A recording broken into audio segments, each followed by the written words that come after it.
Those who have questions should write questions and give it to me, because once I'll go away, then you will say mother never allowed us to ask any questions. I did say there are, yeah. What is one?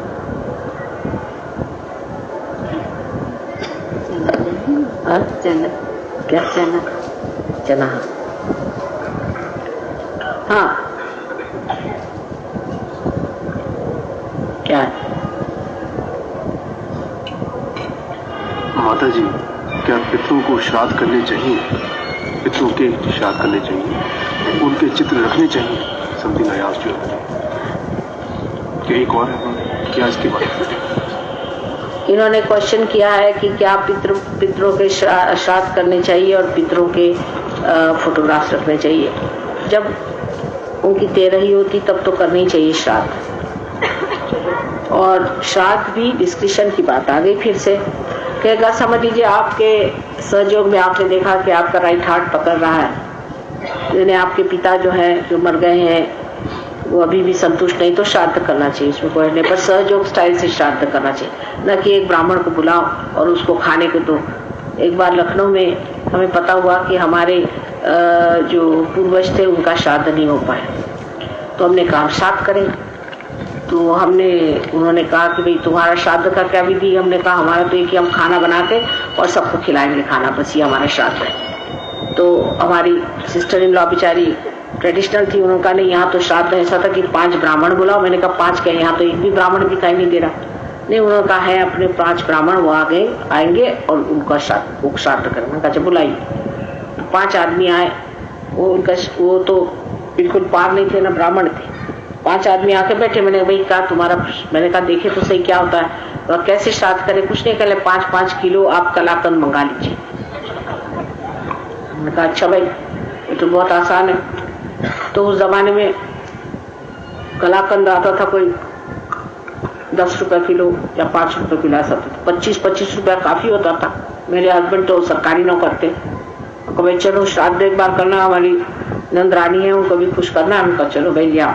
तो हम सबके लिए ले आए 25 kilo और 5-5 kilo एक ब्राह्मण 5 ब्राह्मणों को दिया जब वो आए थे। मैंने सोचा ये घर बांध के ले जाएंगे। उन्होंने वही दोने खोले, ना अपने बच्चों का सोचा किसका, सब खाना शुरू कर और सब खा गए 5-5 किलो। मैं तो देखती रही। मैंने कहा भाई वाह। तो हमारी नंदरानी बड़ी खुश हुई, हमारे पितर जो हैं वो खुश हो जाएंगे, ब्राह्मणों को कलाकंद खिला दिया। मैंने कहा जी क्या वो कलाकंद खाते भी थे? और वो क्या 5 किलो इनमें से कोई खाने वाला नहीं होगा, तो ये लोग खाते। तो उन्होंने कहा आप क्या कर रहे हैं? हम तो आज यहाँ 5 किलो खाए, कल जाके और जगह खाएंगे 5 किलो।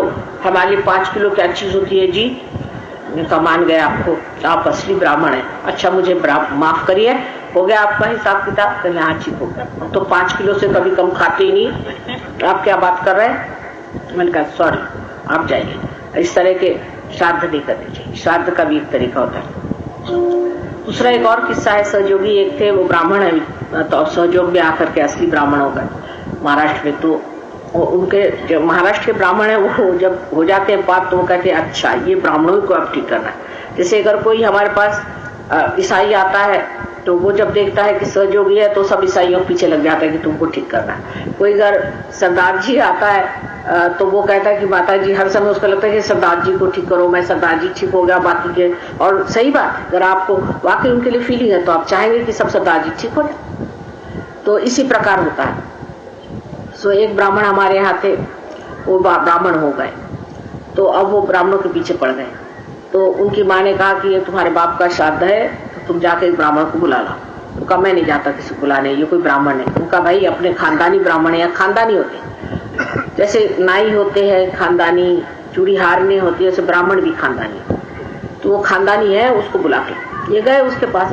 उससे कहा भाई देखो हमको तो श्राद्ध कराने को माने कहा, हम तो विश्वास नहीं करते, पर हम माने कहा तो हम करा देते हैं तुम आओ श्राद्ध। उसने कहा कि अच्छा ठीक है, आप ऐसा करो कि गुरुवार को रखो तुम श्राद्ध करें। उसने कहा कि मंगलवार को नहीं ठीक है? कहले नहीं मंगलवार को ठीक नहीं है, और गुरुवार को बड़ा अच्छा दिन है, और पंचांग के अनुसार मैं तुमको बता रहा हूँ गुरुवार को ठीक। ये घर आए, इन्होंने पंचांग देखा। तो महाराष्ट्र तो जानते हैं संस्कृत और लोगों जैसे नहीं है, संस्कृत खूब जानते हैं। पढ़ा पंचांग में लिखा था कि निषिद्ध है, गुरुवार के दिन होना ही नहीं चाहिए श्राद्ध।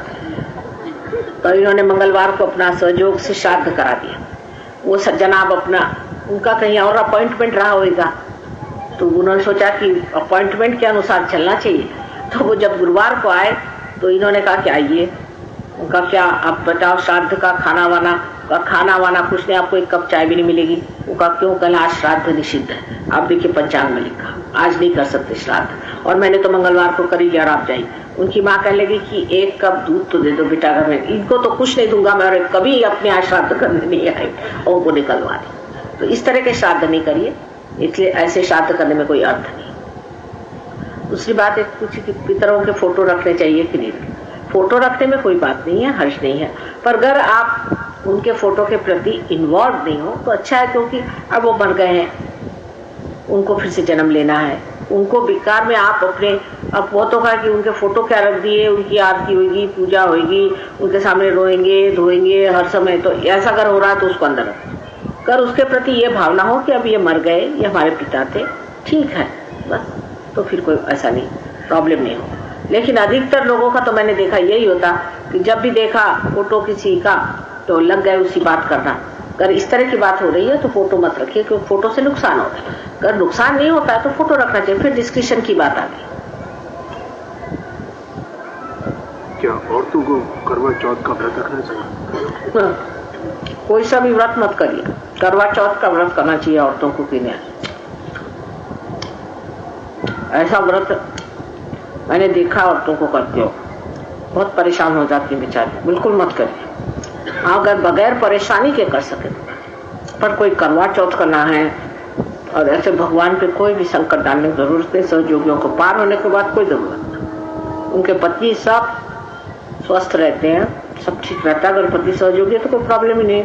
करवा चौथ क्या करने की जरूरत है? सब कहते हैं कि पार्वती जी ने करवा चौथ किया था, लेकिन उन्होंने शादी से पहले किया था, शादी के बाद नहीं।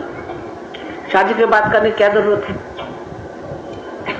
करवा चौथ का सबसे बड़ा तरीका यह है कि अपनी पति को पति समझ के रहिए, उनकी सेवा करिए, उनको समझिए वो क्या चीज है। वो बच्चों जैसे होते हैं, बहुत बार उनका बिहेवियर एकदम बच्चों जैसा होता है। किसी बात पे तुड़क जाएंगे, किसी बात पे बिगड़ जाएंगे, उनका अहंकार बड़े जल्दी डूब जाता है।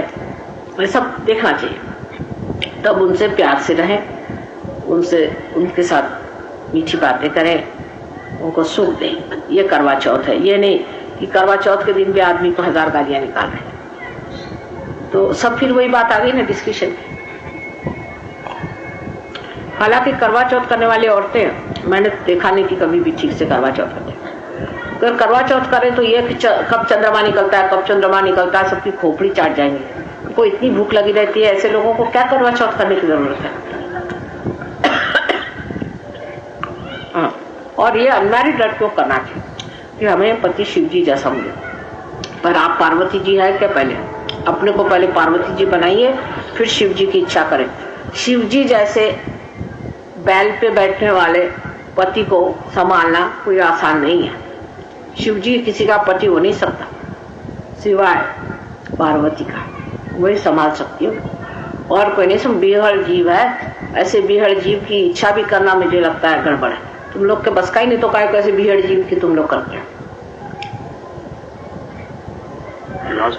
क्या मासिक धर्म के दौरान पूजा, क्या मासिक धर्म के दौरान पूजा लेनी चाहिए, वाइब्रेशन लेनी चाहिए?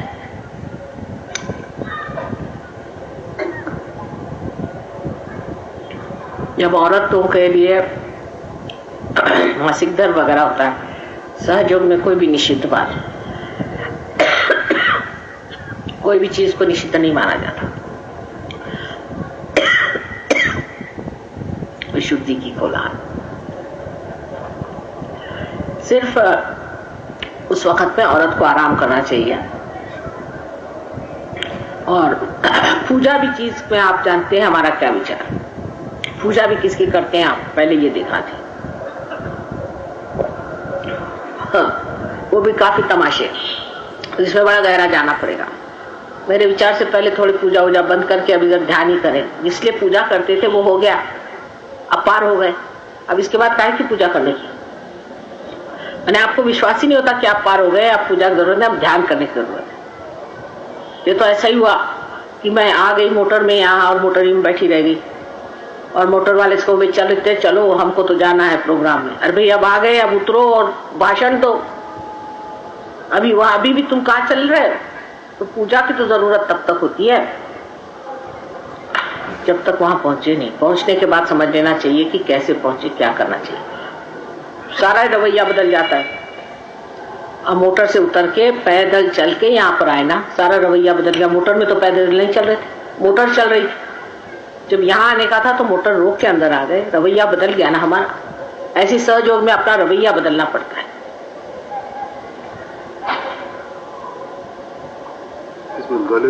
Respected Mataji, frustrations. A few patches of leukoderma on my body. No cure has any effect. I pray for your grace. Leucoderma की बीमारी जो है लिवर के खराबी से होती है।